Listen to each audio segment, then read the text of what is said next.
Hi. This is the second half of a little book about growing up on the farm and childhood memories that I had of it. Laying around the farm. Back in the 70s, I was working for Iroquois Paving as a mechanic. They gave me a half-ton Chevy pickup to drive, and I got to bring it home every day. I was working full-time and taking care of Mom's farm back then. In the fall, I would squirrel hunt, pick blackberries, and put bank poles in lures for catfish. I would catch grasshoppers for bait and put bank poles in up and down the river. One year I had a beaver problem with my willow poles. The dang beaver would cut my willow poles off and take them away. I got a new bunch of willow poles and painted them brown and put them back in, and the beaver didn't bother him after that. Apparently the green color on the willow pole is what he was after. There was a lane from Mom's house to the east side pasture, through the bayou, along the river, up the west side of the bayou, and around the back pasture to the house. Oh, how I loved to make that drive in the early morning and again in the evening. One morning after checking my bank poles, I was driving through the west pasture loop, and a beautiful buck deer with big antlers was standing like a statue as I drove by. That picture has remained stuck in my mind for all these years. Our west pasture had a big blackberry patch that we would pick every summer. The patch was large enough you could get 2 gallons of berries from each picking. We'd put on a head net and a heavy shirt and bug spray to ward off the mosquitoes. It was always hot and humid in August when the berries got ripe. After picking, you had to spend time picking berry thorns from your fingers. But the blackberry cobbler and blackberry jelly was well worth the effort. I remember once while picking berries, a doe and a fawn walked within a few yards of me and never noticed me at all. Those years long ago were so special to me. When I remember those things of long years ago, a feeling of sadness comes over me, and a feeling of thankfulness for all the happy times and the wonderful memories that I have. Ironweeds. As I was riding along the road to the back of the farm, I spied an ironweed blooming. It is a weed that grows in a clump of 8 to 10 stems with several small purplish flowers on top. The cow pasture at the west end of the farm had ample supply of them back in the 40s and 50s. They grew in big clustered patches in the pasture. They were stringy and fibery and very hard to mow. In the wintertime, we'd walk through the pasture with our 410 shotguns and kick around the clumps to chase rabbits out. Eventually, the pasture was tiled and plowed up and farmed, and the weeds disappeared. When I saw those 2 remaining plants, possibly the last 2 on the farm, it triggered my memory from long years ago. I find it kind of sad that so many changes have been made over the years. So much beauty in the outdoors, so much history has been lost. I had a wonderful and special childhood in my early years on the farm. I had parents to love me and brothers and sisters to confer with and play with. Making ice cream. On special days, we would make our own ice cream. The ice cream maker consisted of a wooden tub to hold the ice and salt mixture and a metal canister which held the ice cream mix. The canister had a lid with gear teeth on its top so it could be turned with a hand crank. The canister had a double paddle to stir the mix as the crank was turned. The double paddles would help the mix to freeze evenly and keep the strawberries and bananas mixed throughout. We'd get a 25-pound block of ice, chip it into small pieces, put the larger pieces in a sack, and pound them up with a sledgehammer. Then you turn the crank until it got too hard to turn. That signaled it was ready to eat. The mix consists of cream, milk, eggs, and junca tablets to help make it set. Usually we added whatever was in season, strawberries, blackberries, or we'd have some bananas to put in it. The kids would crank at the start, and then the adults would take over to finish up. Usually ice cream was made when relatives came to visit or a special day. We got our block of ice from the ice house, which was located just across the railroad tracks on South 5th Street in Watseka. With ingredients being made from real cream, milk, and fresh fruit, it was so good. Just sitting and thinking. I was sitting on a log by the river by one of my fishing spots on a beautiful fall day.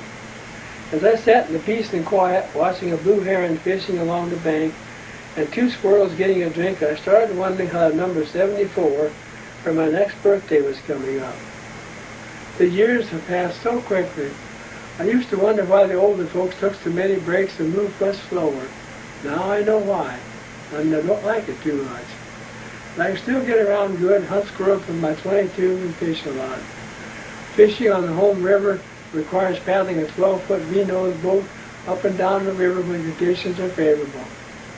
Paddling is great exercise, and I see raccoons, muskrat, river otters, squirrels, deer, coyote, beavers, hawks, owls, wild turkey, turkey buzzards, and so many more different birds during the course of the summer. Every spring and fall an eagle migrates through and spends a few days on the river. Last fall the eagle had an immature young eagle flying with it. Sitting here, it is so quiet I can hear the acorns falling and hitting on the tree leaves before hitting the ground several feet from it. A small red squirrel in the treetop, cutting acorns and dropping them down to the ground. The screech owl close by is softly calling, and another across the river is answering. It is just so good to sit here and enjoy all the peace, quiet, and beauty God has given me.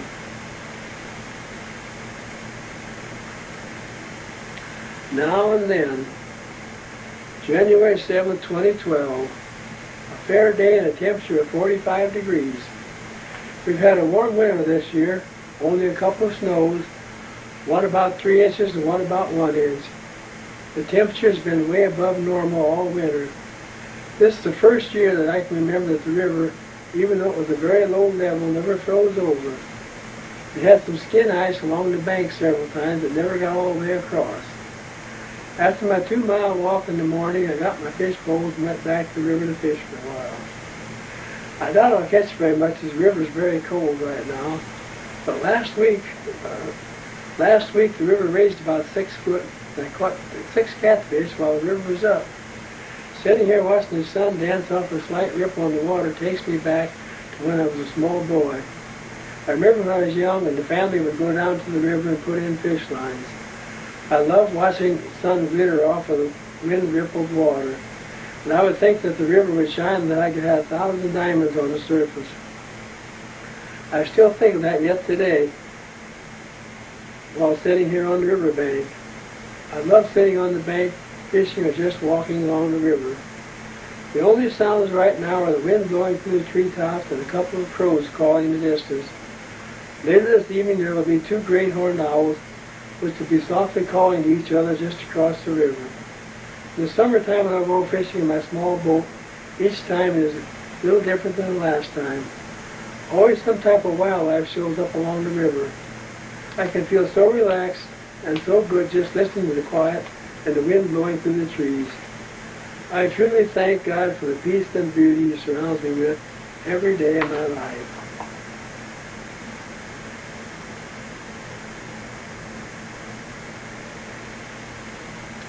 The farm now and then. The other day I was sitting and thinking about how much the farm of my boyhood has changed since the early 40s. So much has changed. Gone is my boyhood home, the cabin we lived in while building a new house, the barn, chicken house, hog shed, pens, outhouses, brooder house.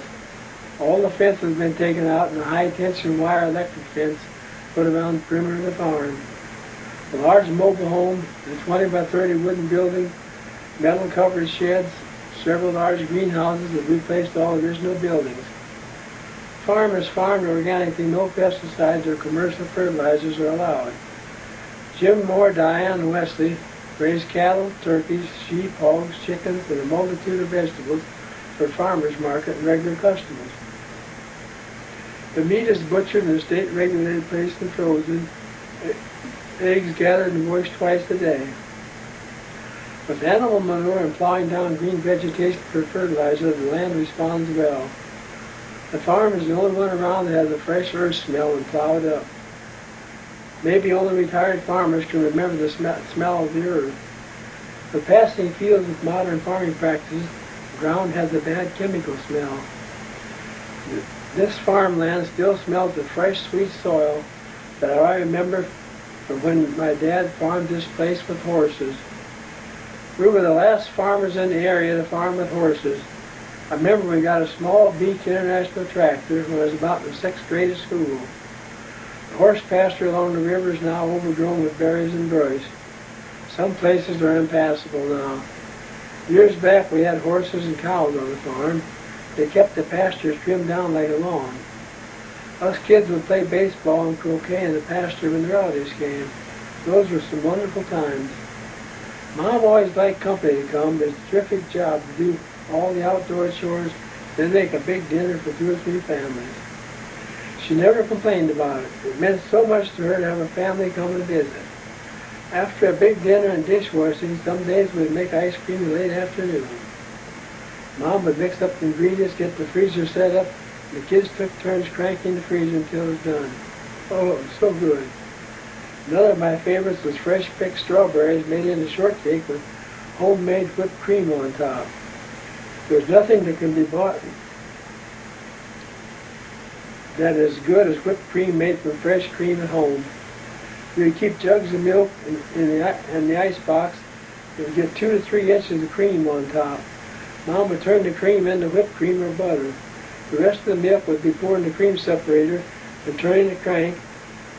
It would separate the milk from the cream. The cream and eggs were sold to Jake Poundstone in the store of Wathika for grocery and gas money. The whey that was separated was usually fed to the hogs. One thing that hasn't changed much is the farm back then and the organic farming now is year-round intensive labor. It takes a lot of hard work to keep it going.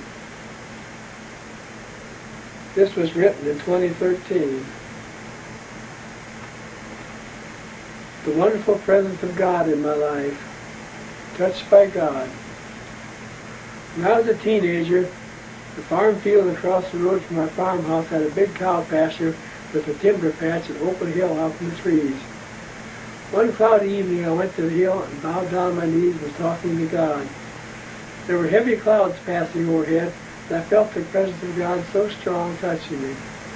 I broke out in goosebumps all over my body. The feeling of God's presence was so very strong. It was a wonderful sensation that I will never forget. Shivers went through my entire body. When I was about 28 years old, my dad died. Being raised on a farm, I was very fortunate to have had a very close relationship with my parents. I was with my dad whenever there was nothing to do around the farm. I was very close to my dad. After the funeral, I went for a walk back to the timber where we spent so many hours together. I was very sad and heavy-hearted, and I stopped and was crying. There was absolutely no wind or breeze blowing at all. There was a pin oak tree standing alone with trees scattered all around. The pin oak tree still had a lot of last year's leaves, as pin oaks do. The leaves and limbs started shaking and moving all over the whole tree. The other trees within 20 or 30-foot circle showed no movement at all.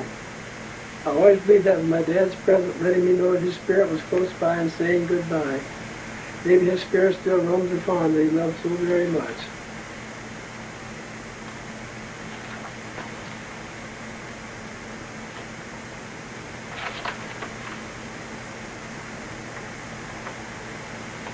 I had a dream several months before my first wife, Mary, got cancer and later died from it. The dream was so vivid and clear. Still remembering it, after I woke up, I wrote it down. In the dream, Mary and I and 2 grandkids were walking across a vast green prairie and came upon a small building that resembled a boxcar. Next in the dream, I was lying down inside the building, and a cloaked figure, I couldn't see the face, picked me up and held me. It said, "The others will be okay, but I don't know about you." When I was being held, I had felt a feeling of love that never can be duplicated on this earth. It was a tremendous feeling of love and peace. When my wife Mary died of cancer after a long, long struggle with the sickness, I felt so absolutely lost and alone. I prayed to God to help me get through the tough times. I never blamed God for taking Mary. I never really questioned why it happened. I just asked God to help me get through it all. I really don't know if I could have gotten through it if God wasn't with me all that time. But God gave me the gift of love, and there was a beautiful woman named Barbara. I fell so very much in love with her and asked her to marry me. I'm so thankful for her, and thank God for letting me enjoy life again. In 1999, I had a routine chest x-ray, and a small shadow spot showed up on my lung. An MRI confirmed it was cancer. I went to the hospital and had about half of my right lung removed. When I went to the hospital for surgery, I told God, Lord, here I am, completely in your hands. I totally trust you, God. No matter what happens, it's completely up to you as to what the outcome is. What happened was, I was never really worried, felt completely at peace, knowing I was under God's care. And now, 15 years later, at the time of this writing, I'm still going and cancer-free. I thank God for giving me my life back. April 2013. I had a dream last night that was so sharp and clear. Barb, Kenneth, Don, and I were going into a big building for some sort of show. While waiting in the hallway, my brother Roland, who passed away several years ago, appeared and was talking to us. He seemed so very happy and was smiling so broadly. He was dressed in a really sharp suit, had a white shirt and a classy hat. He looked as if he was in his mid-20s. Barb started to walk up to him, and he drifted back and partially disappeared into the wall. Barb moved back, and he fully reappeared again. What really struck me was how young he seemed to be and how happy he was.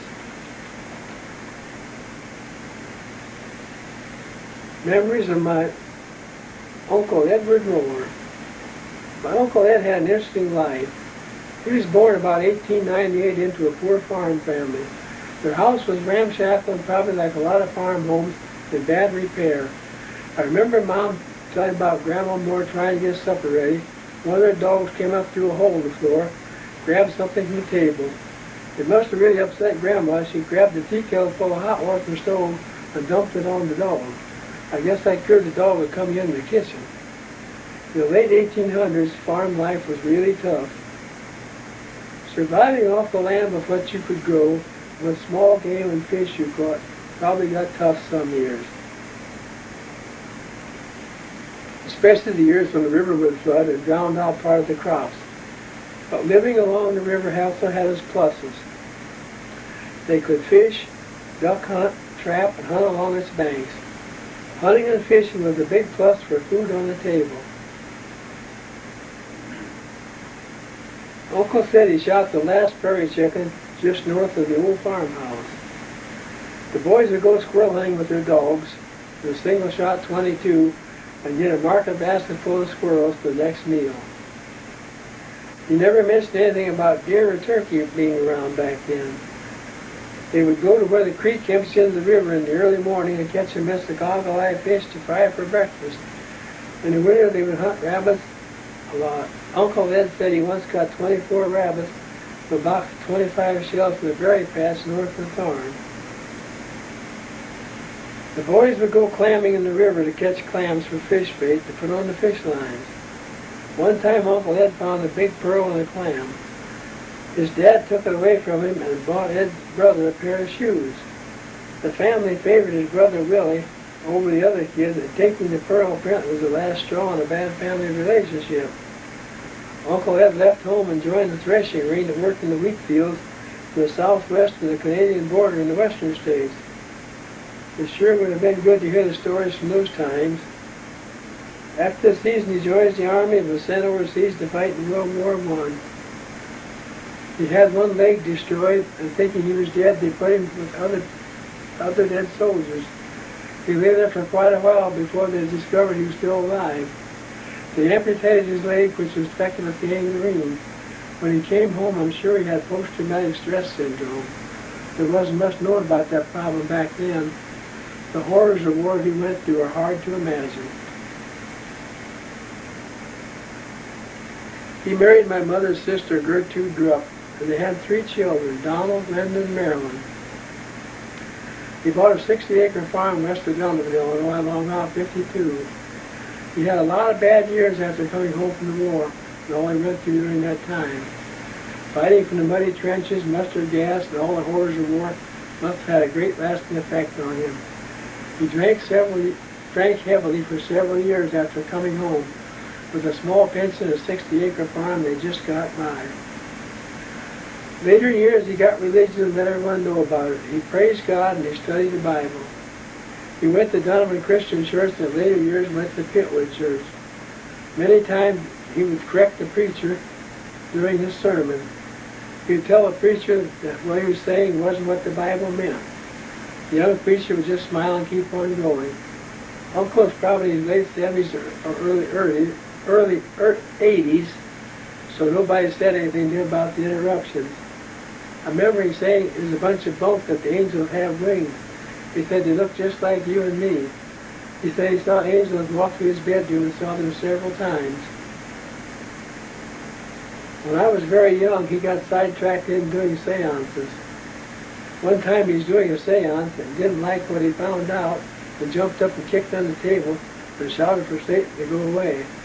After he got into more religion, he left all that behind in his past. The family would come to our house to visit almost every week. Later years, Uncle Ed and Aunt Gertie would come on Sunday afternoons. Uncle would sit and preach to Mom and Dad. After a while, Dad would usually fall asleep. Besides the small pension they got from the government, the Veterans Administration gave him a new car for so many years. The last one he got was a 1951 Ford before they stopped the program. Besides corn and beans being raised, they had pigs, a couple of Holstein cows, chickens, ducks, geese, and turkeys. He farmed with a small Ford tractor which he had for many years. It must have been pretty hard to farm and care for the livestock on one leg and one wooden leg. One winter he slipped on the ice and fell and broke his good kneecap. He was laid up for quite a while, but he always bounced back.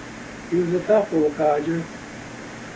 Later years after my dad died in 1965, Uncle and Aunt came down weekly to take Mom and Dandy for groceries and whatever else they needed. Uncle missed my dad as they were always close as brothers.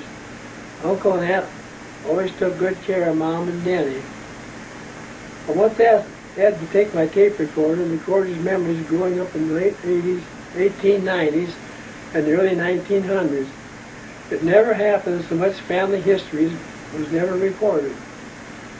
Uncle always talked sort of different with a lot of thises and that's used while talking.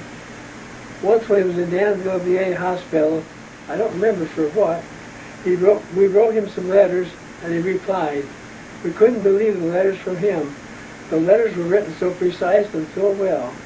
The way he talked was 100% different from what came out on paper. You would have thought that an English teacher had made up the letter. It was quite a surprise for us and we looked at Uncle in a whole different way after that. I've always enjoyed listening to what Uncle had to say. I really missed him when he passed. This was written for pieces of memories of Uncle Ed and stories heard from my family, written in 2014, Mr. Whitmore.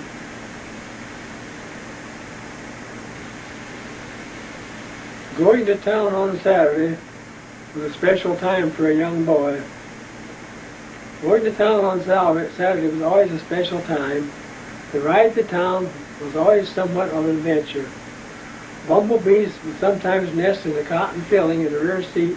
In the wintertime, the white-bellied field mice would sometimes nest there also. Our first stop in town would be Jake Poundstone's Creamery, where we took the cream and eggs to sell. Jake and his wife ran the store, which was on the corner of Oak and 4th Street. It was strictly a mom-and-pop business. Excuse me. Jake and his wife ran the store.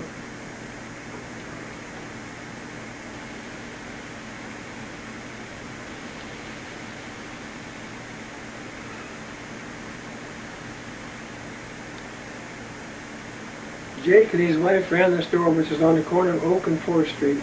It was strictly a mom-and-pop business. She put a small amount of milk in a small tube, shake it up, and then test it. That was how they determined the milk fat content and would pay accordingly. One time Jake told me to bring in an old toothbrush when we came in next time. I took one in and he made me a ring from the handle. Next stop was Manhattan Grocery Store on Main Street. I remember the store having a stamped steel metal ceiling and a huge ceiling fan. A lot of packages were wrapped in paper, and they would pull the string from a big spool and tie it up. Sometimes I'd get a dime to spend at Uncle's 5 and dime store. It was always a big decision whether to get a new comic book or caps for my cap gun. I had to choose between Roy Rogers, Gene Autry, Lash Through, or Hopalong Cassidy. Usually Roy Rogers or Gene Autry comic books would get chosen. Dad always headed to the pub for a beer and secretly buying chewing tobacco. Years before, he told Mom that he quit chewing tobacco anytime he wanted to. He never could kick the habit, so for years after he tried to hide the chewing habit from everybody. He thought no one could see him using his tobacco. No one in the family ever said anything to him about it. It was kind of an inside joke that he didn't catch on to. Sometimes when we were parked and Helen and I would be in the car by ourselves, a girl named Lou Belstaff would come by and stare at us. She's about my age, very homely, and came from a very poor family. Helen always teased me about her wanting to be my girlfriend. Of course, she had to tell my brothers about this, and I got a lot of teasing. Back then, the cars pretty much looked alike. One time, Helen and I came back to the dime store and opened the doors and got in the car. After sitting there for a little while, we discovered it wasn't our car, and we hurriedly got out. We then went and got in our car, which was parked beside John Neff's store. We could see into a separate building.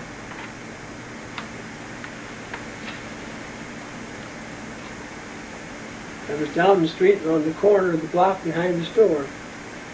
Someone opened the door, and the building was full of goats. A man named Ed Torbett was driving by at that time with his team of horses while pulling a mowing machine down the street.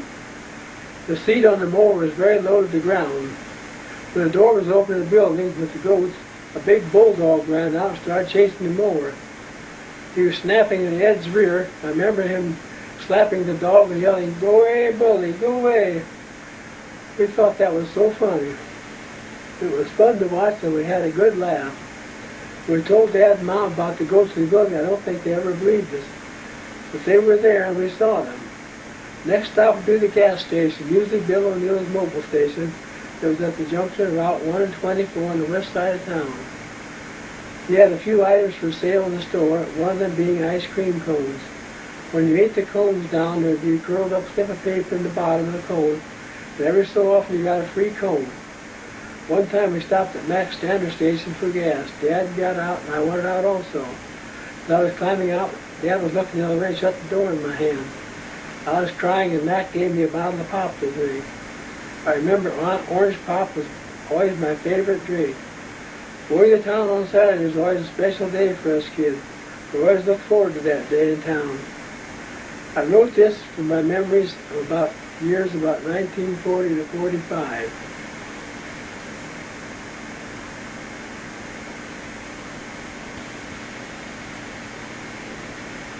Hello, my name is Stuart Moore. This is a short, condensed story of my life. I was born at home in our old farmhouse about 2.5 miles northwest of Watsika. I had a great childhood growing up on the farm, and I wrote about in a different book. These stories are from the time frame of my teens to March 2014. While living at home, my first job was working for Joe and Doc Guard on their farm. The farm is located where the WGFA radio station is now.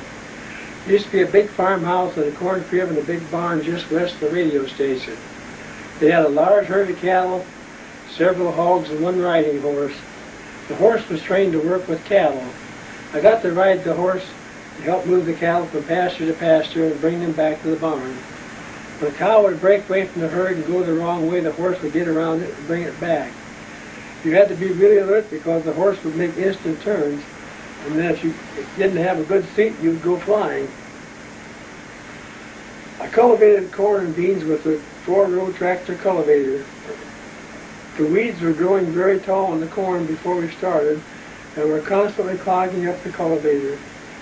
We'd drive a short ways, stop, clean out the weeds, drive a little farther, stop, and clean them out again. This made for a long day. When it came payday, my first check was for $13. How happy I was. I took that money and bought a pup tent. Cousin Bill grew up, and I used it many times for camping in the pasture along the river. I still have that old tent. It's still in good shape. The next payday after I worked there for several weeks, they were short on money. So they gave me a sow that was going to have pigs. She was very tame and easy to handle. She had about 7 or 8 piglets that I raised to market size. After I sold them, I had enough money to buy my first car, a 1951 Plymouth. After I got my car, I went to town and got a job at NIMS Transportation in Watseka. I worked as a mechanic at night when I first started. Just after starting my job, the county tarred the roads, getting ready to put gravel on them. I couldn't drive to town for a few days and had to walk to town and back until the roads got repaired. My cousin Bill Grupp and I were very close. He came down and spent most of the summer with us on the farm. Before we had a car, we both had motor scooters. During the fall, he would ride from Kankakee to the farm on weekends. In the fall, we hunted squirrel and rabbits almost every weekend during the season. Saturday morning during squirrel season, we'd get in the boat at sunrise, float about 3 miles down the river and shoot squirrels from the boat. One season we got 65 squirrels going down the river and off the farm. About noon we'd motor back home. One time, just as we reached the takeout point, we heard a squirrel across the river and decided, well, we'd go get one more before we went home. I pushed the boat backward and fell a small bump. We came back across the river to the bank. I picked up the motor, and the bottom leg was gone. It was Brother Kenneth's motor, and needless to say, he wasn't very happy with us.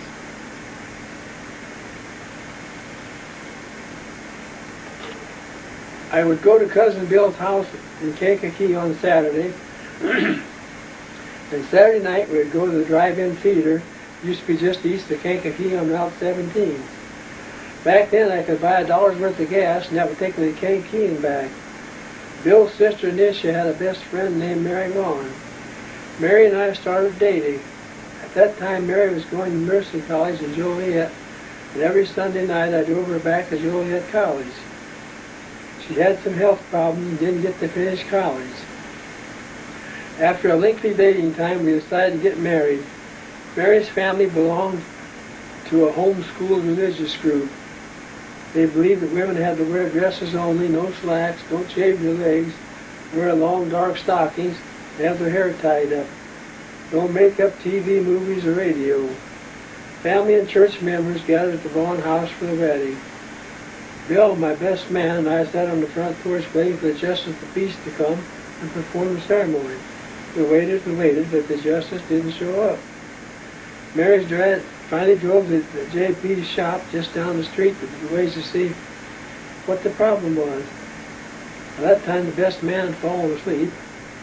The JP had forgotten about the appointment with us. The ceremony was about 1.5 hours late, but it all worked out okay. We had a house rented on the corner of 8th and A Street in Watseka. We lived in that house about 8 years before moving out to the farm. The evening before we got married, Hims called me into the office and I got laid off. I drew unemployment for a while, then went to work at Radio Condenser Factory at the corner of 8th Street and Route 24 in Watseka. I worked there until next summer, till Radio Condenser Factory had a layoff. I then worked at Dick's Shell Station as a service attendant and as a mechanic. I worked there until late fall and then got called back to NIMS. Our old house on 8th Street had a wood-burning furnace, and a few years earlier had bought a Sears chainsaw. I used that saw a long time cutting wood for our furnace and for Mom's furnace. Back then there were a lot of dead elm trees on the farm. I got wood on Saturdays for Mom and me both. Later years, our landlord friend Trumbull put in a gas floor furnace. No more getting up once or twice a night to keep the fire going.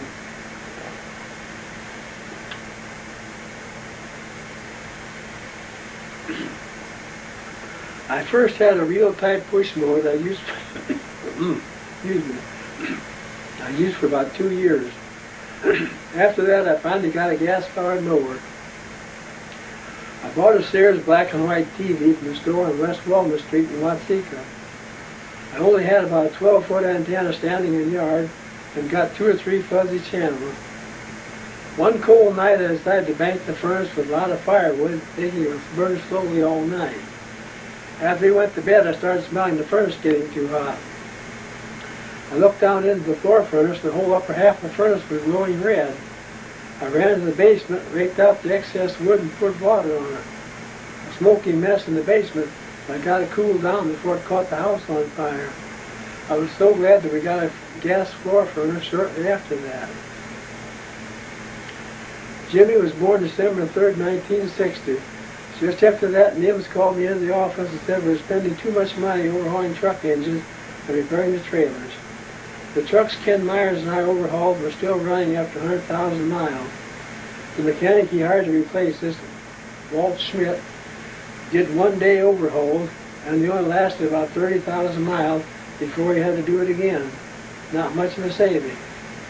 There was a man named Cecil Townsend running the back of Nibs' garage at that time. When I got laid off, I walked back to the garage and Cecil hired me. We went to Crescent City to work out of Bruniger's car sales building and garage. He had a big shop with tall doors that would accommodate trucks. We worked on semi-tractors and trailers. Also some of the cars that were sold there. We did a lot of frame extensions on semis so that their axle could be put on to haul bigger loads. Working at Bruniger's was a challenge for Cecil. Bruniger was always padding the receipts and trying to outfox Cecil on the bills. It was rather comical at times to try to see them outfox each other. Cecil usually come out on top of the deals. And Susan was born June 25th, 65. About that time, Bruniger finally got too much for Cecil. He decided to come to Watseka and build a shop on the north side of town on Route 24. One day, Mary and the kids were coming to pick me up at work. Mary was driving slow and didn't put on the turn signal quick enough. The semi tried to pass her and she turned in front of him. He sideswiped the car, scraping all along the left side. No glad he got hurt because we weren't going very fast at the time. Jimmy was crying and I asked if he was hurt. He said no, he broke our car. At the time I was working for Cecil, my dad came in from doing chores, sat down in his chair and died from a massive heart attack. Dad always kidded he wanted to die with his boots on. He got his wish. I remember taking his boots off thinking what he said earlier. He died in early June before Susan was born. She never got the chance to know him. After Dad died, I was working for Cecil Townsend 50 hours a week and taking care of Mom's farm so she could stay on home on the farm. When Cecil decided he couldn't make enough money trucking and running the shop, he decided to close shop. Before telling me he was closing, he went to Iroquois Paving and got me a job as a mechanic. That was really nice of him. I worked there for 29 years as a mechanic, and after a few years as a shop foreman and mechanic, I worked there for 29 years as a mechanic, and after a few years as a shop foreman and mechanic. I've stayed there until retired at age 62. Before Dad died, we lived in Watseka for 8 years, so we decided to build a house on the farm after Dad died. We had grazed material from Gilman, put in the foundation, put up the house shell. Then I put in the plumbing and wiring, furnace, water heater, and insulation, ceiling and walls.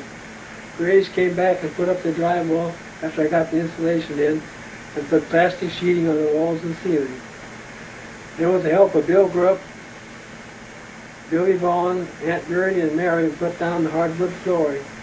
I sawed, Mary carried, Bill laid the boards, and Billy used a hammer nailing tool and nailed it down. We got all 3 rooms done in one day. I finished all the trim work and the doors in the house. I was working 50 hours a week with Cecil and doing what needed to be done around the farm and building the house. There wasn't any free time for several months. After we got inside the house, I borrowed Cecil's Ford tractor and scraper and leveled out the yard. We got the lawn established and ordered a Montgomery Ward riding lawnmower from the store in town. When it came, Norm Ecker, who ran the store, put the mower in his pickup and delivered it to us. He told Mary we could pay whenever we came to town again. We used it for 17 years mowing our yard in Mom's before the deck finally rusted out. Taking care of the farm left us no spare time. I put up electric fence on the inside of all the pasture fences. It had to be kept free of weeds and anything on it was shorted out. I walked the fence a couple of times a week to keep it clean. Cutting and putting up the hay, taking care of the cows, and other things that always needed to be done. One summer the cows all got the pink eye. I had to build this holding chute in the barn to run them through one at a time. The vet gave a spray at the end of the medicine to spray in the eyes twice a week. The bull was always a challenge to get the medication in the eyes. He was the only one that was fast enough to snap his eyes closed and the spray landed on the outside of his eyelid. The cows didn't like being rounded up and put in the barn and have their eyes sprayed. It got harder as the summer wore on to get them up to the house and in the barn. We finally ended up chasing them with a tractor to get them to come home. We did this for about 2 months before the pink eye cleared up. In August I picked blackberries, big berry patch in the back pasture, and swampy area in the timber. I'd get a couple gallon each picking. Blackberry cobbler, jelly, and quarts of berries were canned for winter use. Blackberry cobblers with real cream, whipped cream was a real treat. In the fall and winter, activity on the farm slowed down. About September, I put in bank poles in the river for catfish and go squirrel hunting. November, I take my dog King and go hunting. King was a shepherd mix that would chase cows when needed, hunt out the pheasant and quail and rabbits for me. Later years, Brother Junior gave me a bird dog that I hunted pheasant and quail with for several years. In the wintertime, when the ponds were frozen over, I had a small harness that I put on King. I hitched him to the kid's sled, and he would pull Jim and Susan around the pond. He loved to pull the sled, could hardly wait till he put the harness on him. With our garden produce in Jimmy's garden, Mary and Mom canned quite a bit. We ate a lot of squirrel, rabbit, pheasant, and quail. We had a beef butcher that kept his freezer at Mom's house. Mom milked 2 cows, so we had our milk and butter. She always kept some chickens for eggs until later years. We got by plenty good with me working, Mary canning vegetables, sweet corns, applesauce from our trees, and pears from the old pear tree across the creek. When the old corn crib was getting empty, Susan would make it into a playhouse. When she went into the crib, our old milk cow Beauty hang around outside the door waiting for an ear of corn. Susan was afraid of her and would call Granny to come rescue her. She had a pet cat named Cecil. She'd carry him around, laying on his back, while he was sucking on a doll bottle filled with milk. I got a picture of him laying on his back, holding his bottle with his paws while sucking away. Cats are supposed to land on their feet when dropped. Cecil was so laid back that one time Susan came to the back door and let go of him, and he went plop, landing flat on his back. Jimmy spent a lot of time raising flowers and then garden produce, some of which he sold at a quality grocery store. He always had a beautiful flower patch. Later he got a few hogs raised. In the fall, after the corn was picked, Jimmy would go through the field and pick up missed corn and sell it at the Pitwood elevator. About in the 1970s, I diagnosed with a blood disorder. Had a very low white count. I went to a specialist in Chicago and later started going to Carl and Champaign. My blood test had almost always 4 or 5 items out of range. The doctors did many, many tests, plus bone marrow tests, and never could find out what the cause was.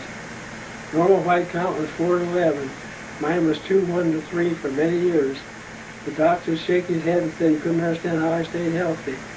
I always thank God for carrying me and keeping me well. Later years, Mary was diagnosed with colon cancer. Over about a 3-year period, the exact time eludes me, she had several operations and chemotherapy. She went through so much and never complained to me. It was a very difficult time. She finally lost the battle after being in intensive care the last 21 days. I was still very lost and lonely when I lost Mary. Later I started going with Barbara Lilly. She's my daughter's mother-in-law. We hit it off really good and then we got married. About 1999 I was diagnosed with spotted cancer in my right lung. I had part of my right lung removed and didn't need any follow-up chemo or radiation.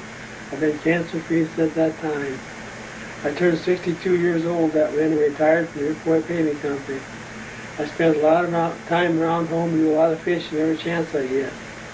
In the summertime, I spend several days a week fishing on the river and go to a couple lakes whenever I can. I really enjoy taking pictures of nature, animals, fishing, sunsets and sunrises. I really enjoy sitting on the riverbank fishing and watching and listening to all nature around me. I really enjoy going to the Shawnee Forest area in southern Illinois. I usually stay in Marion, Illinois, and tour through the state parks and the hills around the lakes. I especially love to go in the springtime when the dogwood and redwood trees are blooming, and go again in the fall when the hills and valleys are in full color. Also, I always enjoy going to Branson, Missouri, enjoying the shows there. We stay at a resort on Lake Taneycomo that has cabins and 2 big fishing docks. The cabins are located about 150 foot from the river. The resort is a very quiet, peaceful place. I really enjoy sitting on the dock early morning, late evening. If I'm not fishing, I really enjoy just sitting back and talking with people. People come and stay there from as far away as Ohio, Minnesota, Texas, and many other states. You can have some very interesting conversations while just sitting and watching the world go by.